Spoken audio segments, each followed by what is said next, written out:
Hello and welcome to this course guys. इस course के अंदर हम बहुत सारी चीजें करने वाले हैं। बिल्कुल जीरो लेवल से जावा को स्टार्ट करेंगे और ये बनाई कोर्स उनके लिए जो बिल्कुल बिगिनिंग स्टेज में से जावा को स्टार्ट करना चाहते हैं। तो चाहे आप उसे अपनी डीएससी जर्नी के लिए आगे लेके जाना चाहते हैं या आप फुल स्टैक जावा डेवलपमेंट में जाना चाहते हैं, तो बिगिनिंग स्टेज पे दिस कोर्स इज देयर।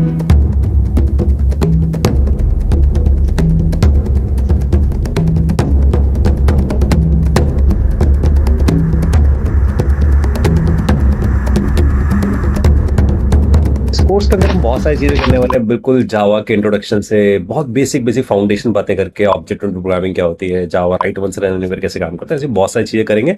साथ साथ जावा का सेटअप करेंगे, उसे रन करके देखेंगे वीएस कोड और एक्लिप्स के through.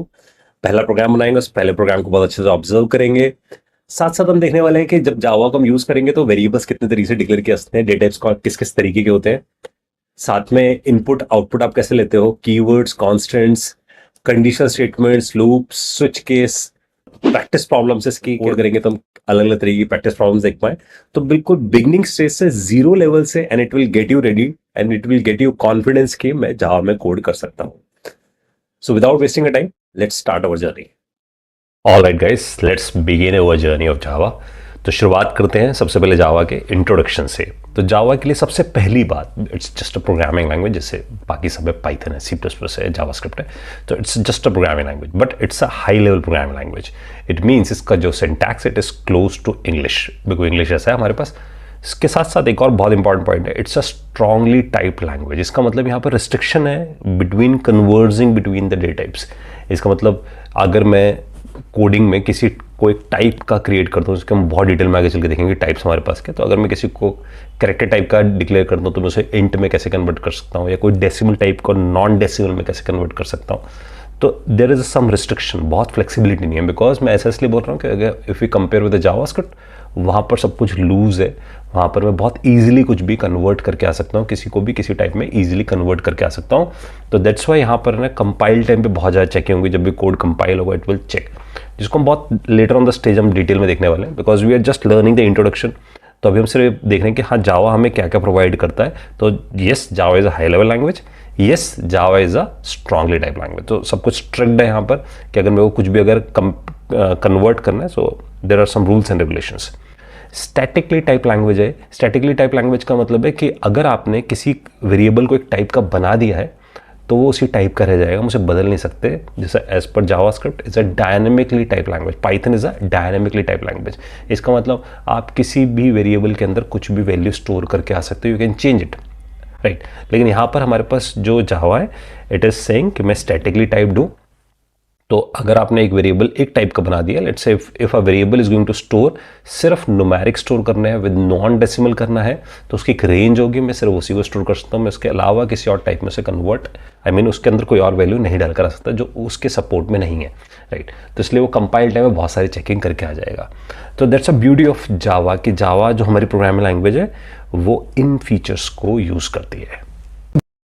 Moving to the feature number 2।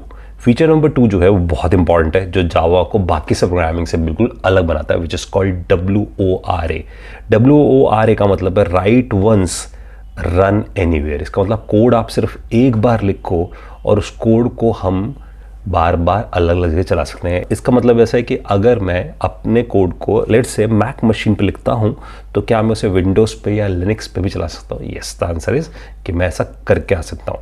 Now the question is कि हाउ इट इज पॉसिबल कि अगर मैं कोई कोड लिखता हूँ, once I write a code, क्या वो कोड अलग अलग मशीन्स पे चल पाता है और कैसे चल पाता है? So let's understand with the help of a diagram.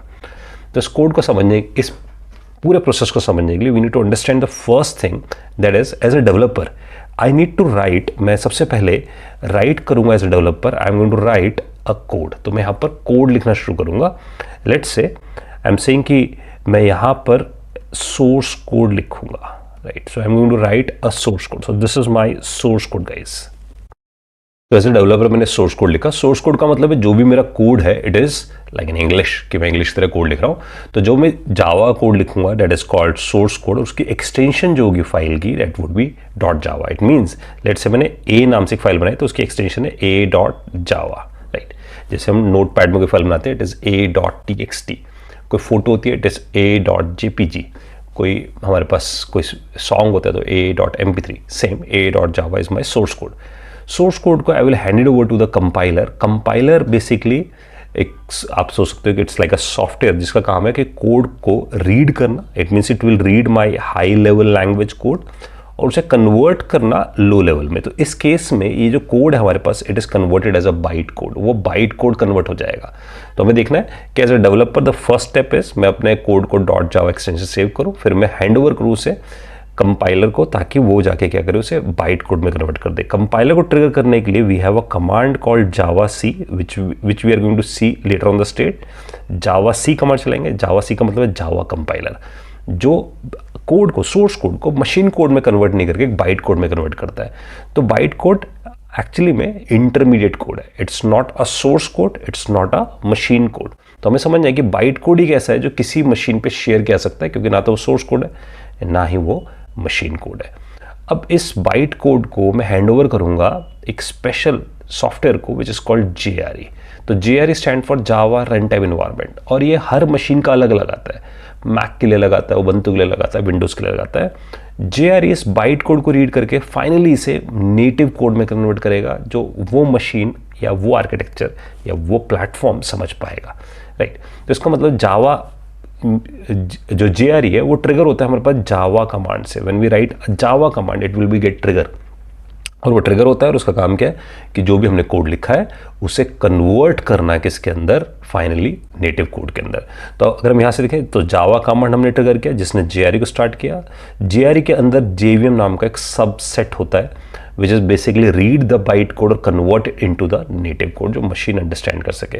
तो JRE हमेशा प्लेटफॉर्म डिपेंडेंट होता है। इसका मतलब हर मशीन का JRE अलग अलग आता है, लेकिन बाइट कोड प्लेटफॉर्म इंडिपेंडेंट होता है। तो write once run anywhere feature दो वजहों से चल पा रहा है। एक तो बाइट कोड ताकि एक कॉमन कोड जनरेट किया सके जो हर मशीन पे चल सकता है, प्लस JRE की वजह से ताकि वो उसे कन्वर्ट कर सके नेटिवली।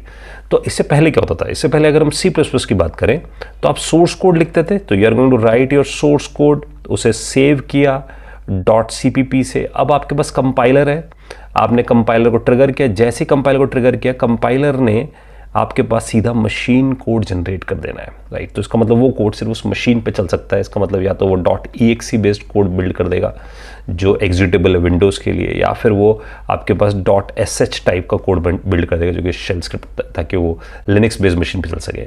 तो प्रॉब्लम ये है कि मेरे पास जो सोर्स कोड है कंपाइलर जाकर उसे कन्वर्ट कर देता है particular to that particular platform. तो इससे मैं या तो मैं अपना सोर्स कोड हर मशीन पे शेयर करूँ, फिर कंपाइलर अलग अलग डाल कर आऊँ, या अदरवाइज अगर मैं कोई कंपाइल कर लूँगा तो व्हाट आई गेट मेरे पास सीधा नेटिव कोड आ जाएगा। तो इसका मतलब यहाँ पर टू वेज में काम चल रहा है। फर्स्ट इज कंपाइलेशन प्रोसेस जहाँ पर बाइट कोड बनता है, फिर there would be an execution process जहाँ पर बाइट कोड मशीन कोड में कन्वर्ट होता है। तो Java is the first language जिसने बोलना शुरू किया कि आई एम प्लेटफॉर्म इंडिपेंडेंट, ताकि मैं कोड को एक बार लिखूँ और फिर उसे किसी प्लेटफॉर्म पे चला सकूँ। तो this is the USP of a Java. Jumping to the very important thing, क्योंकि अभी हमने राइट वंस रन एनीवेयर देखा, तो इसके साथ हमें कुछ टर्मोलॉजीज पता होने जरूरी है, जिसमें से JDK, JRE and JVM, these are the 3 main important thing. तो जब भी हम अपनी मशीन पे जावा चलाना चाहते हैं एज अ डेवलपर, तो हमें सबसे पहली चीज़ JDK डालनी पड़ेगी। JDK stand for Java development kit. इसका मतलब जो भी हम जावा में डेवलपमेंट करना चाहते हैं as a coder, that is done through a JDK। तो इसलिए पहले हमें JDK डालना पड़ेगा। JDK की वजह से हमें जावा सी यानी कंपाइलर मिलेगा, JDB मिलेगा which is a Java debugger. एप्लेट्स पहले यूज होते थे, एप्लेट व्यूअर मिलता है, जावा H मिलता है ताकि हम अपने कोड को C++ या C से भी कम्युनिकेट करवा कर आ सकें। तो ऐसे करके ना जार बनाने का कम्युनिकेशन या RM, ऐसे बहुत सारी कमांड्स हमें मिलती हैं which is inside the JDK। तो JDK stand for Java development kit, यानी कि हम एज अ डेवलपर जावा का कोड बना सकते हैं। तो हमने कोड तो बना लिया, कंपाइल भी कर लिया, अब एग्जीक्यूशन करने की बारी आएगी तो वी नीड अ JRE। तो JRE is a subset of JDK, यानी कि JDK के अंदर हमें JRE मिलता है। It's a subset. तो इसका मतलब JDK इंस्टॉल होते ही JRE भी इंस्टॉल हो जाएगा। JRE stand for Java run time environment. इसका मतलब आपने जो कोड लिखा है उस कोड को चलाने की जो responsibility, that is through a JRE। JRE चलाएगा आपके कोड को। That's why you need a JRE for this, right. तो दैट्स वाई JRE के अंदर बहुत सारी चीज़ें मिलेंगी जो आपके जो भी आपका कोड लिखोगे which is in classes form, उस क्लास को लोड करना, यानी कि बाइट कोड को लोड करना बेस्ट हो सकते हो, बाइट कोड को वेरीफाई करना, क्योंकि जब भी आप कोड को कंपाइल कर लेते हो you get a byte code, तो byte code loader that is called class loader. Byte code verifier, आपका बाइट कोड में कोई मैलिशियस एक्टिविटी तो नहीं है, उसको वेरीफाई करना।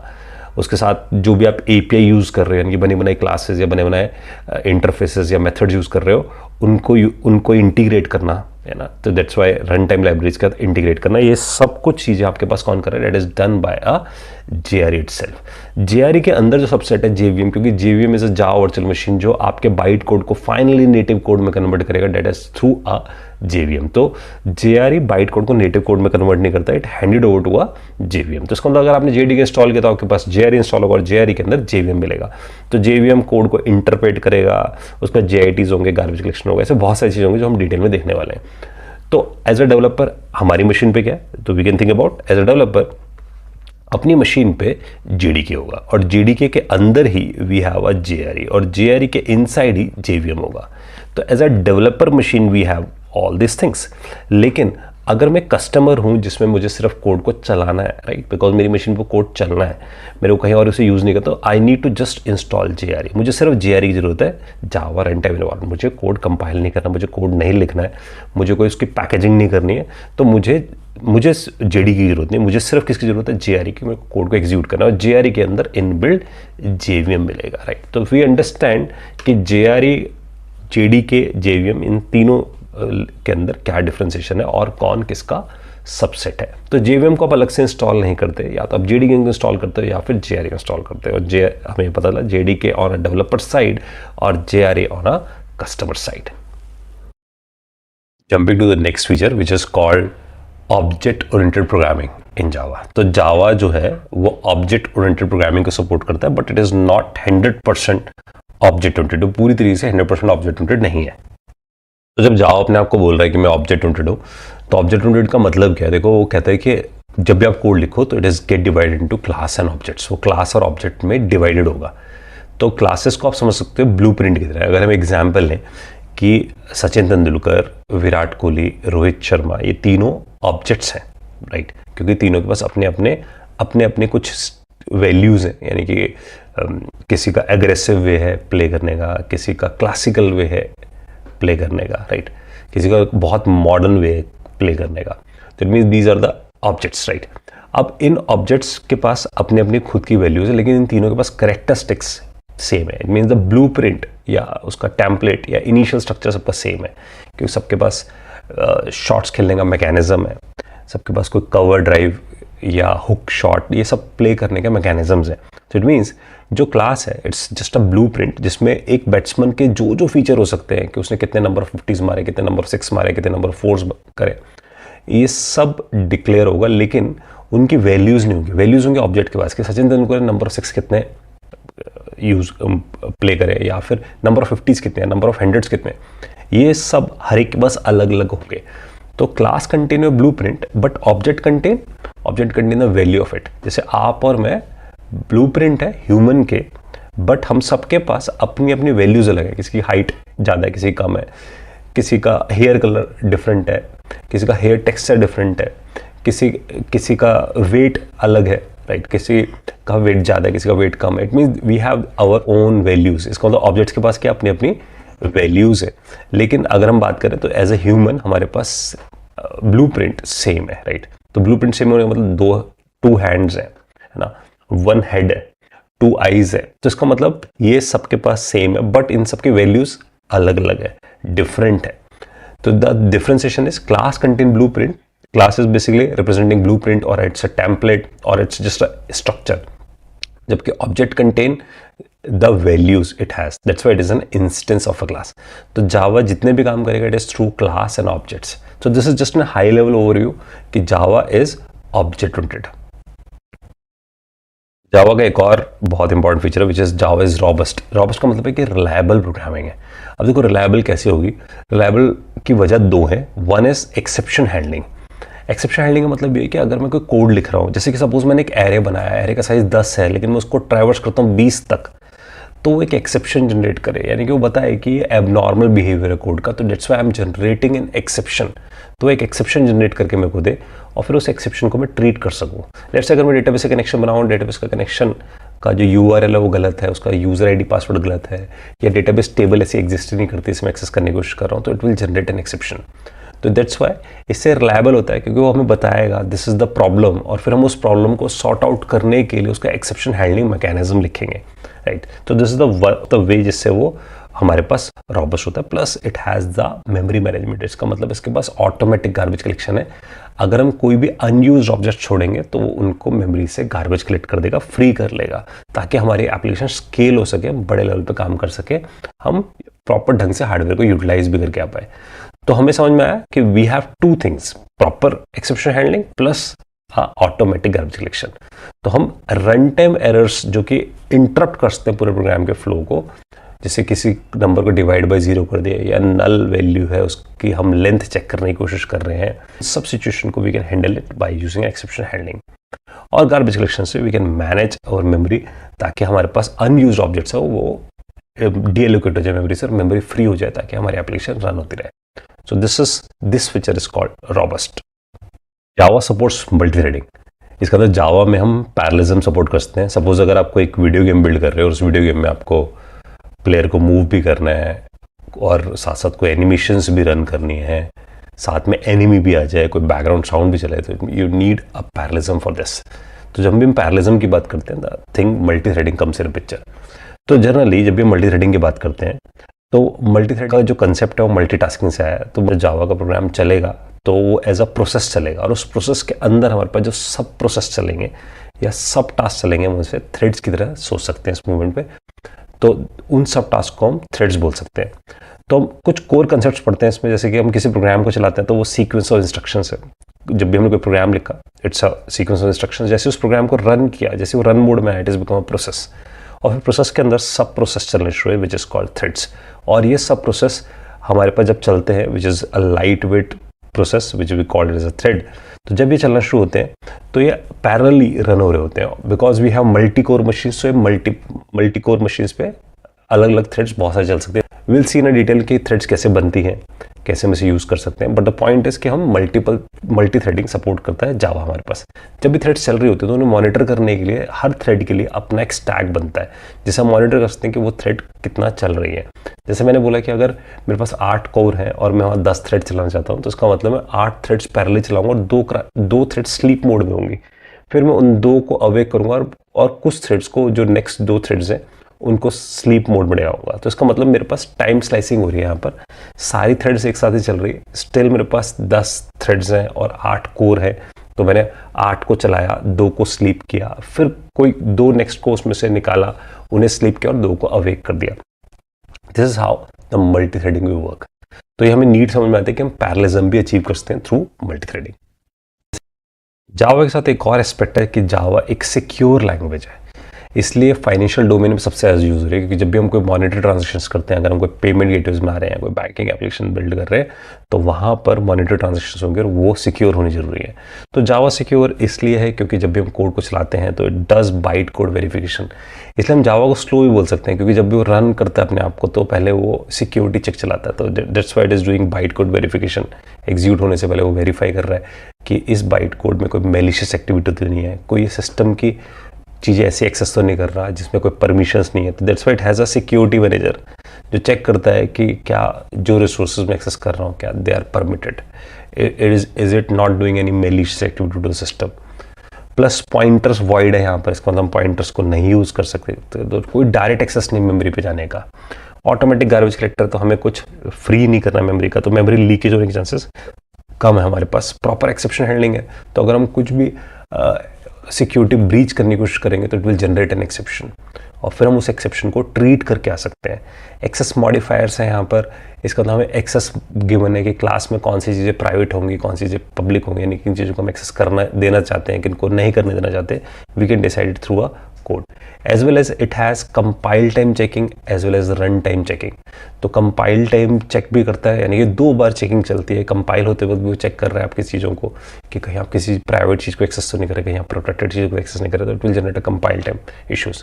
प्लस रन टाइम पे इट हैज़ एक्सेप्शन हैंडलिंग, इसका मतलब अगर कुछ गड़बड़ होगी तो it will generate an exception, then we get treated. तो दोनों चेकिंग यहाँ पर एडिशनल मिलते हैं कंपाइल टाइम में, रन टाइम में। That's why Java is a secure language.